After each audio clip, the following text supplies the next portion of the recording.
satu hadiah yang kata Ustazah dibungkus indah tapi dapat dibuka di akhirat nanti. Bagaimana Ustazah? Kadang-kadang memang kita tak boleh nafikan. Bila kita dapat ujian, kita selalu persoalkan, kenapa aku? Kenapa aku yang diuji sebegini, kenapa tidak dia? Apa dosaku? Apa salahku?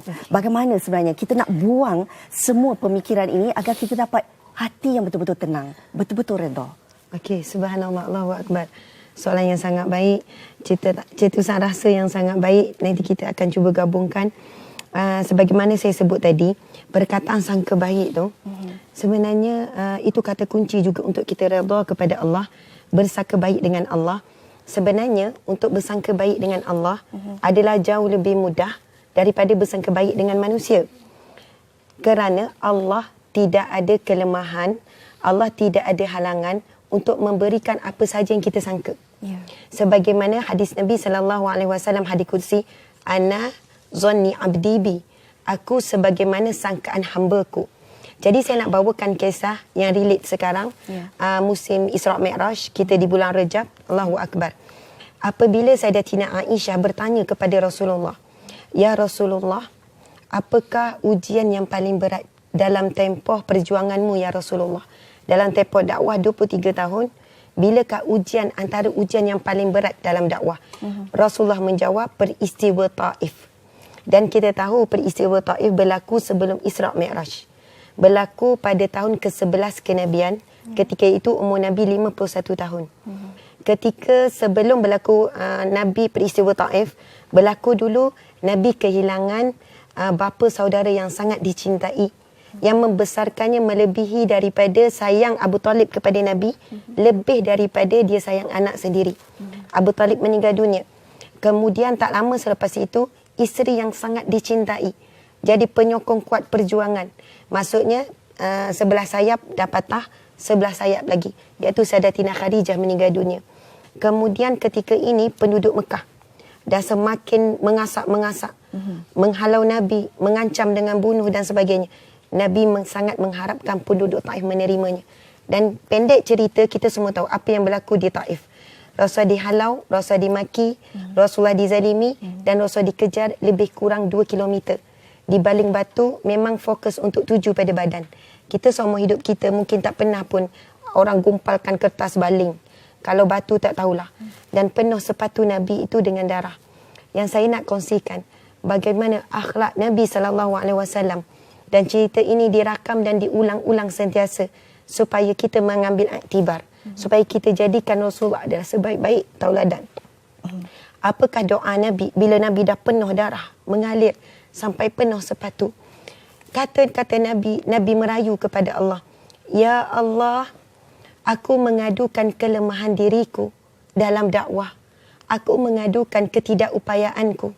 Ayat ini sangat power sebenarnya. Maksudnya, sebenarnya dalam keadaan begitu, kalau kita fikir dari sudut psikologi, Nabi boleh bertanya, ya Allah, bukankah aku sedang menjalankan agamamu? Bukankah aku sedang mempertahankan agamamu, menyebarkan agamamu? Di mana pertolonganmu? Soalannya, Nabi dibiarkan saja, bahkan Allah Maha berkuasa untuk menghalang batu itu. Tetapi Nabi menghadapinya dengan sabar, dengan redha, dan tidak ada sangka buruk. Tidaklah mempersoalkan, engkau kan mampu menghalang, kenapa biarkan aku di baling batu begini? Allahu Akbar. Tapi Nabi sebut, ya Allah, aku mengadukan kelemahan diriku.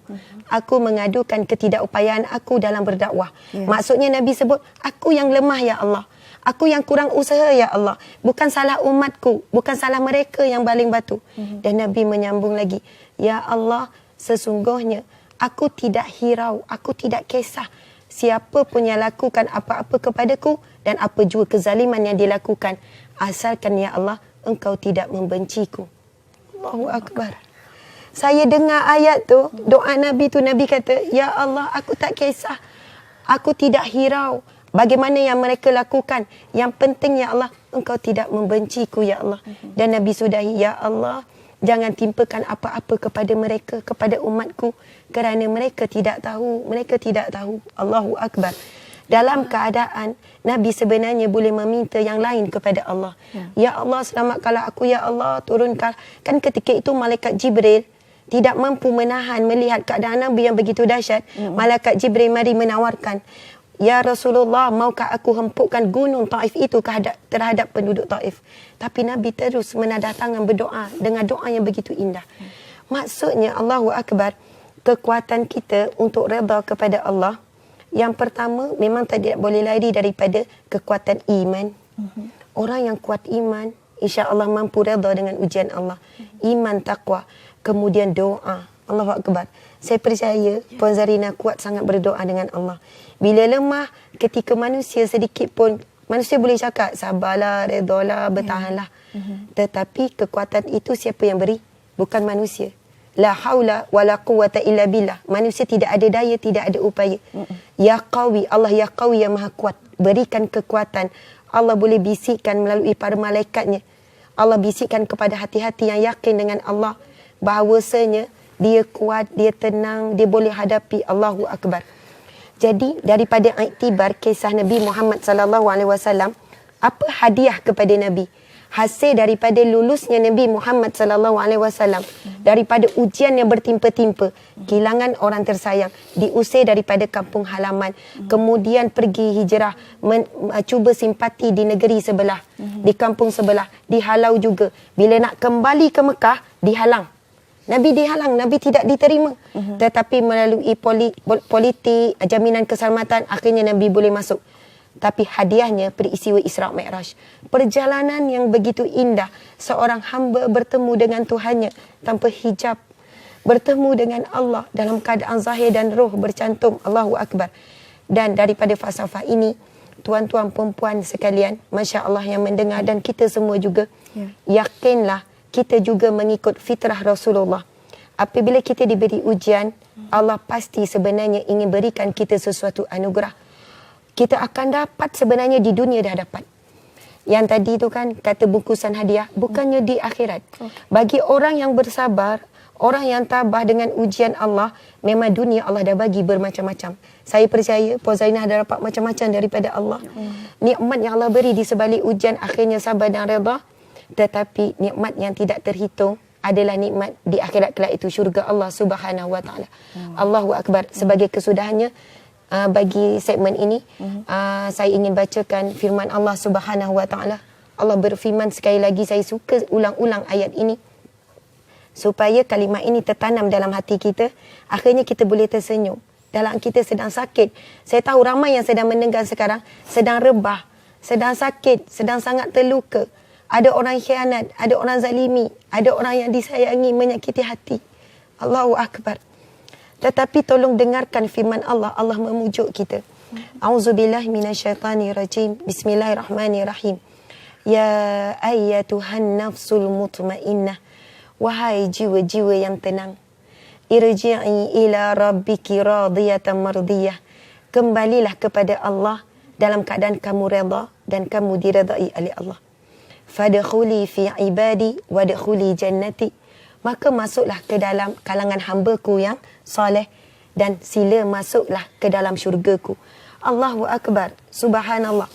Perkataan di situ redha dan diredai. Tuan-tuan puan-puan sekalian, kita nak atau tidak tetap akan kembali kepada Allah. Mahu atau tidak, kita pasti akan mati. Lebih baik kita redha dengan Allah sebelum kita dipanggil Allah dengan cara paksa. Ketika kita masih lagi berada di dunia.